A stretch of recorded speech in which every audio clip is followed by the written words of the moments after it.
So student अभी हम देखेंगे क्वेश्चन नंबर 12 आपकी बुक का। ठीक है, तो क्वेश्चन नंबर 12।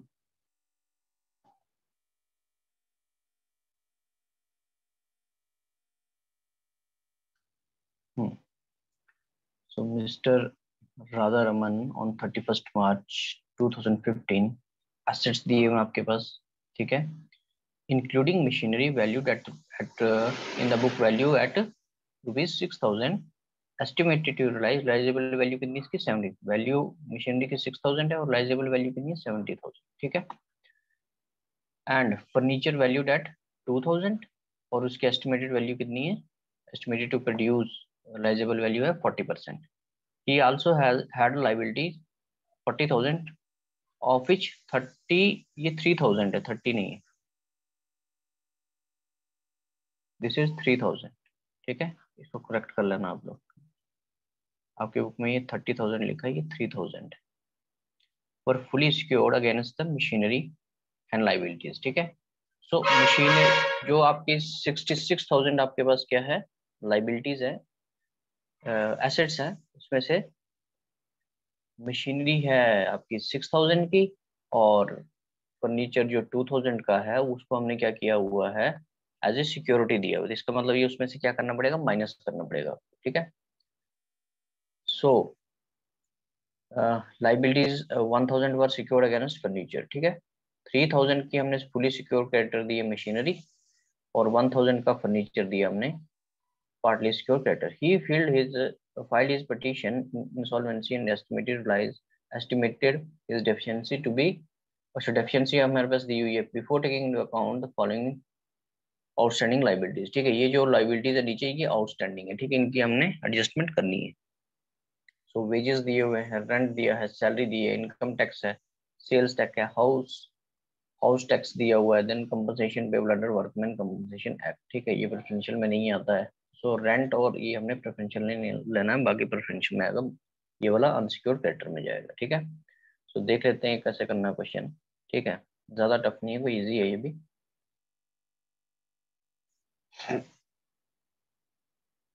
सो unsecured creditors as per list ए।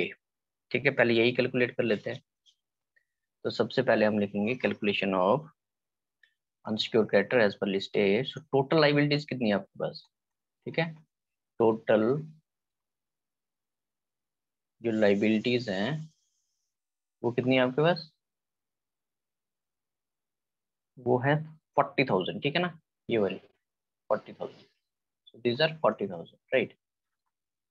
उसके बाद हमने क्या करना है, less fully secured creditors, less, ये टोटल लाइबिलिटीज है, इसमें से फुल्ली सिक्योर्ड भी इसी के अंदर है। ठीक है, तो वो माइनस करने पड़ेंगे हमें। लेस फुल्ली सिक्योर्ड क्रेडिटर्स, ठीक है, उनका अमाउंट कितना है 3,000। ठीक है, फुली सिक्योर्ड में क्या आ गया आपका, ये मशीन, हिज लायबिलिटी और भी जितना पर फुली सिक्योर्ड अगेंस्ट मशीनरी। ठीक है, 3,000 ये वाला। ठीक है, तो ये जो 3,000 है ये आपका यहाँ से माइनस करेंगे हम। एक ये दूसरा और क्या दिया हुआ है, पार्टली सिक्योर्ड। ठीक है, सो पार्टली सिक्योर्ड क्रेडिटर्स कितने हैं 1,000। ठीक है, सो 1,000 के हमने क्या किया, पार्टली सिक्योर्ड किया। तो ये 4,000 है जो आपका, ये यहाँ से हो जाएगा माइनस, तो पीछे रह जाएगा 36,000। ठीक है, पीछे रह जाएगा 36,000। तो ये आ गया unsecured creditor as per list है। जो जो सिक्योर्ड है उनको माइनस कर दिया। अब एक और चीज ऐड करनी है यहाँ पर, ऐड रेंट। ठीक है ना, ये रेंट दिया हुआ हमारे पास ये वाला 800। सो एक 800 आपने प्लस करना है इसमें से। दूसरा क्या करना, workman compensation fund 300, workman's compensation fund कितना है 300। तो ये 300 भी यहाँ पर ऐड करेंगे। ठीक है, तो टोटल जो वैल्यू है वो कितनी आएगी, टोटल वैल्यू इज 37,100, ठीक है। सो दिस इज अनसिक्योर्ड क्रेडिटर्स, ठीक है। ये कहाँ जाएंगे आपके स्टेटमेंट ऑफ अफेयर में, ठीक है। चलो ये तो हो गया अनसिक्योर्ड क्रेडिटर। अब हमने निकालना है, एक तो प्रेफरेंशियल क्रेडिटर निकालने हैं और एसेट्स की वैल्यू निकालनी है, ठीक है, जैसा क्वेश्चन नंबर 9 में किया था हमने। So preferential creditor as per list D, सबसे पहले क्या लिखेंगे, देखो जो जो दी है आपके पास चीजें वो लिखनी है। वेजेस, वेजेस कितनी है, सब कुछ गिवन है क्वेश्चन में आपके पास। वेजेस है आपके पास 700। उसके बाद सैलरीज दी है, ठीक है, तो सैलरीज कितनी दी है 2000। उसके बाद इनकम टैक्स दिया है, income tax is 100। Then we have sales tax, ठीक है, किसी भी टाइप का टैक्स है वो सारा का सारा प्रेफरेंशियल में ही आता है, 50 rupees. Then house tax, house tax is also 50. So total is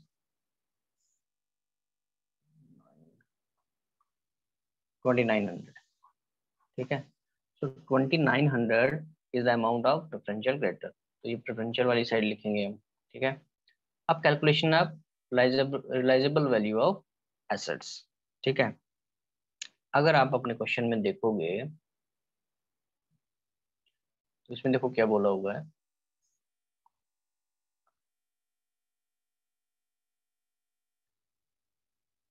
ये देखो एसेट्स कितनी है आपकी 66,000 की। एसेट कितनी है 66,000, ठीक है। और साथ में क्या गिवन है आपके पास, लाइबिलिटीज कितनी है 40,000। लाइबिलिटीज कितनी है 40,000, ठीक है। एस और डेफिशिएंसी भी दी है आपके पास, डेफिशिएंसी कितनी है 20,000, ठीक है। सो ये आपकी लाइबिलिटीज हैं जो हमने पेमेंट करनी है, और ये क्या आपकी डेफिशिएंसी आई है, ठीक है। इसका मतलब इनकी रिलाइजेबल वैल्यू कितनी रही होगी 20,000। इसको माइनस कर देंगे, ये लाइबिलिटीज में से डेफिशिएंसी को माइनस कर देंगे, ठीक है। तो 20,000 इनकी रिलाइजेबल वैल्यू कितनी है 20,000, मीन 66,000 की जो एसेट थी उनको हमने कितने में बेचा 20,000, ठीक है। ये तो वो निचोड़ है, तो देख लेते हैं। अच्छा इतनी बात समझ में आ गई, तो आगे देख लेते हैं अब कैसे करना है। अब क्या करना है, अब हम लिखेंगे टोटल एसेट। पहले हम लिख लेते हैं यहाँ पर दो चीजें, एक तो बुक वैल्यू दी है आपके पास, ठीक है ना, बुक वैल्यू दी है, और दूसरा क्या दिया है रिलाइजेबल वैल्यू, रिलाइजेबल वैल्यू, ठीक है। ये दो चीजें आपके पास गिवन है, ठीक है। सो अब करना कैसे है, पहले लिखेंगे टोटल एसेट जो गिवन है आपके पास, टोटल एसेट्स, टोटल एसेट्स कितनी है 66,000, ठीक है। ये क्वेश्चन में गिवन है हमारे पास।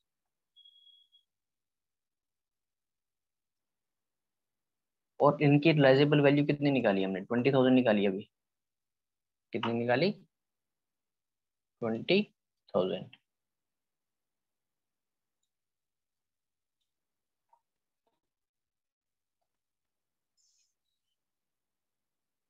ठीक है।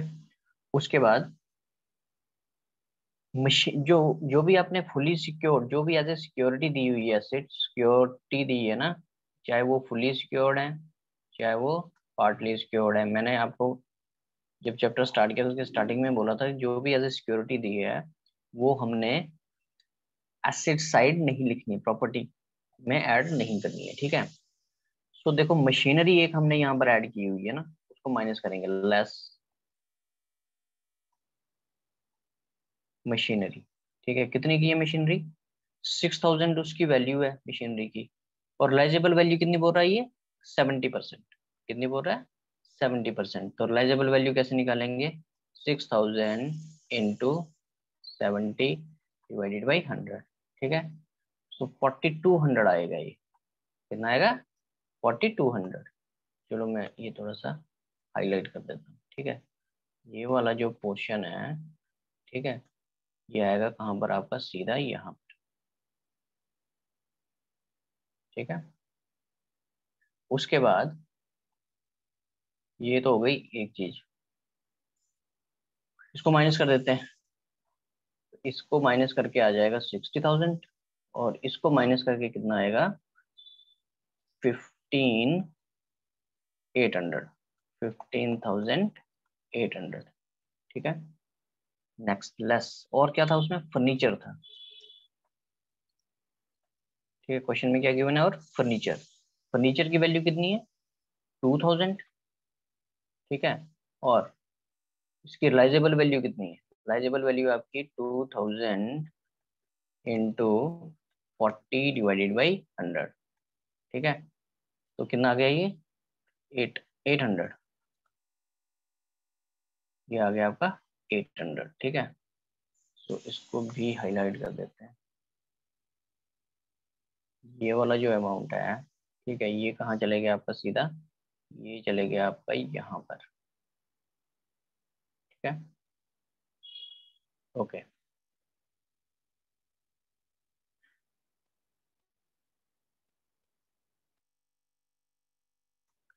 तो इसको माइनस करके आ गया आपका 58,000, और इसको माइनस करके आ गया सीधा 15,000। ठीक है, सो ये निकल गई आपकी वैल्यू किसकी, एसेट्स की। किसकी वैल्यू निकल गई, ये एसेट्स की। ठीक है, ये सारी आपकी, चाहे वो लिस्ट ई हो, एफ और जी तक, ये तीनों की वैल्यू है। ठीक है, तीनों की वैल्यू है ये।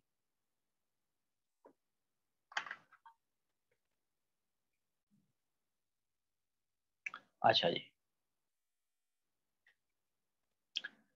सो वैल्यू हमारी सारी निकल गई है। अब हमने क्या बनाना है, आपको हमने बनाना है अब स्टेटमेंट ऑफ अफेयर। ठीक है, सो अनसिक्योर्ड क्रेडिटर हमने निकाले अभी अभी, कितनी निकली उनकी वैल्यू, 37,100। ठीक है, 37,100। ठीक है, और यहाँ पर भी लिखो आप 37,100। Fully secure creditor as per list B, fully secure creditor as per list B कितने थे, 3,000। ठीक है, और यहाँ पर भी लिखेंगे 3,000 less, less value of security, less value of security कितनी है, सिक्योरिटी की वैल्यू इस केस में कितनी है, 4,200 है। ठीक है, तो प्रॉफिट आ रहा है आपके पास, सरप्लस आ रहा है, कितना क्या आ रहा है, सरप्लस आ रहा है 1,200। So this is surplus as per contra, surplus as per कंट्रा। ठीक है, इसका भी ट्रीटमेंट क्या होगा, सरप्लस एज पर कंट्रा है जो ये वाला अमाउंट है। ठीक है, ये कहाँ पर आएगा, आपका एसेट साइड आएगा। ठीक है, ये यहाँ पर आ जाएगा बिल ऑफ एक्सचेंज के नीचे, लिख ही देते हैं इसको, सरप्लस एज पर कंट्रा इज, यहाँ पर आएगा ये 1,200। ठीक है, ये प्लस होगा यहाँ पर। ठीक है, ये वाला अमाउंट, सो ये आ गया आपका surplus as per contra. Next, preferential creditor, partly secure creditor as per list C, उनका अमाउंट कितना है, 1,000। कितना अमाउंट है उनका, 1,000, यहाँ पर भी लिख दो 1,000। Less value of security, less value of security की कितनी वैल्यू है, 800। फर्नीचर की वैल्यू निकाली थी ना हमने, 800, 40%। तो देखो इसको माइनस करके आपकी जो पेमेंट है वो कितनी करनी है आपने, 1,000, लेकिन जो सिक्योरिटी की वैल्यू वो कितनी, 800। इसका मतलब 200 का क्या हो गया आपको, वो जाएगा अनसिक्योर्ड क्रेडिटर की एक्सपेक्टेड टू रैक की कॉलम में। ठीक है, चलो जी, नेक्स्ट, ये अब प्रेफरेंशियल क्रेडिटर, प्रेफरेंशियल क्रेडिटर अभी निकाले हमने 2,900 है टोटल वो। ठीक है, सो 2,900 है, इसको ऐसे रखो, बाद में लिखते हैं। अब property as per list E F और इन तीनों का जो है बुक वैल्यू कितनी आ रही है, बुक वैल्यू जो हमने कैलकुलेट की है, ठीक है, 5800 आ रही है, ठीक है। और एस्टिमेटेड टू प्रोड्यूस कितना है, 15,000, अभी अभी निकाला हमने, ठीक है, अभी निकाला वर्किंग नोट में जहाँ पर लाइजेबल वैल्यू कैलकुलेट की हमने, ठीक है। सो 15,000 एक आ गया, 1200 ये आ गया, इसका टोटल कितना आ गया ऊपर से, ये प्लस करना आपने, ठीक है, ये क्या करना है, ये प्लस होगा, प्लस कर दो इसको, कितना आ जाएगा ये 16,200, 16,200, ठीक है। अब differentiate deducted as per contra 2900, ठीक है, यहाँ पर भी लिख दो 2900, यहाँ पर भी लिख दो deduct preferential creditors as per कंट्रा कितने 2900, ठीक है, ये माइनस होंगे यहाँ से डिडक्ट करने हैं, माइनस करके कितना आएगा ये 13,300, 13,300, ठीक है। तो this value is available for creditors. चलो जी, अब इसका टोटल देख लेते हैं कितना है, इसका टोटल और इसका टोटल, ठीक है। इसका तो आपने 58 ही लिखना है, इसको कुछ नहीं करना है। इसका टोटल आपने को ऊपर से देखना पड़ेगा कितना है, 37, 39, 44,000,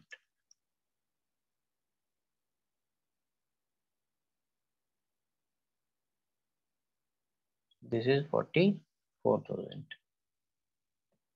नेक्स्ट, और इसका टोटल है 37,300, 37,300, ठीक है। डेफिशिएंसी,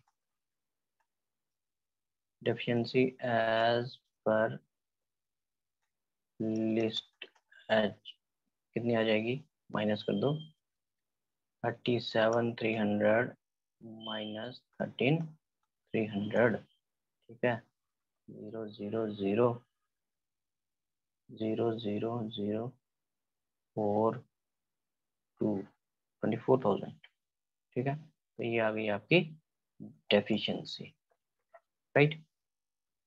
तो ये निकल गया आपका स्टेटमेंट ऑफ अफेयर। अब हम बनाएंगे डेफिशिएंसी अकाउंट।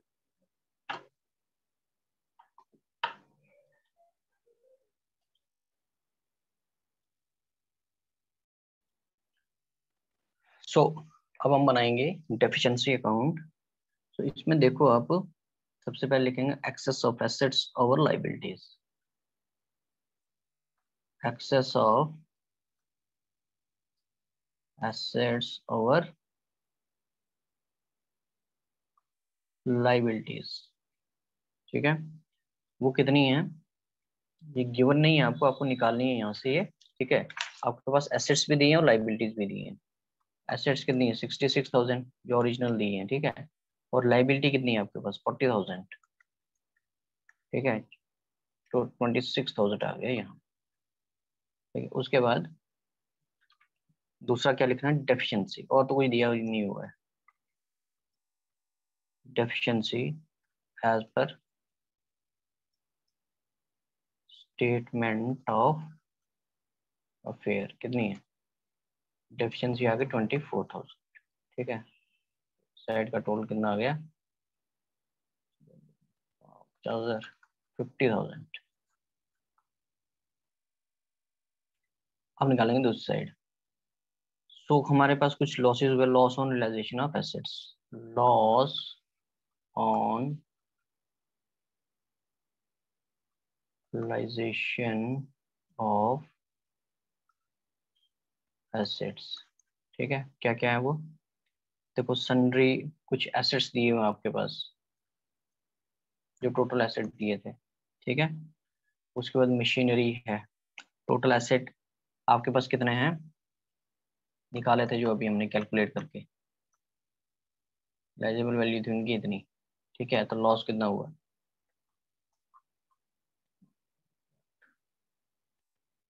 43,000, ठीक है। उसके बाद मशीनरी, मशीनरी की कितनी वैल्यू है, मशीनरी की वैल्यू है 6,000 और लाइजेबल वैल्यू कितनी है 4,200, ठीक है। ये भी हमने कैलकुलेट किया है, ठीक है। 1,200 आ गया यहाँ पर। उसके बाद फर्नीचर, फर्नीचर की वैल्यू कितनी है, टोटल वैल्यू तो इसकी 2,000 है, लेकिन लाइजेबल वैल्यू कितनी है 800, तो बाकी जो हुआ लॉस हुआ, ठीक है। दिस इज 1,800 बेसिकली, ये आ गया आपका 1,200, ठीक है। 6,000 माइनस 42 इज 1,800,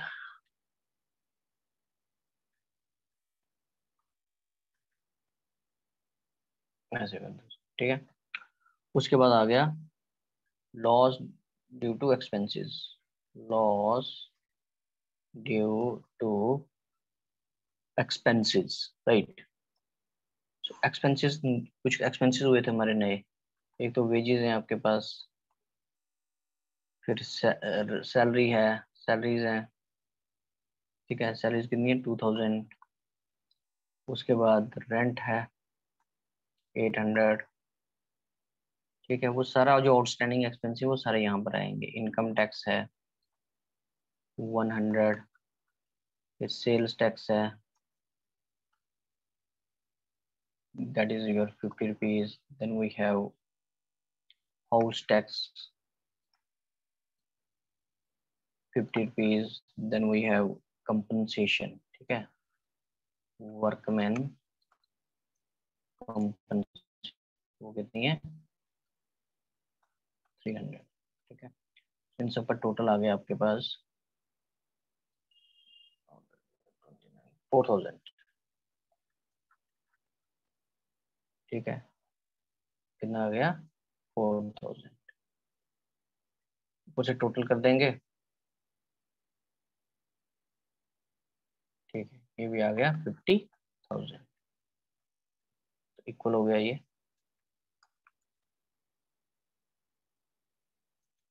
तो नीचे लिखते हैं।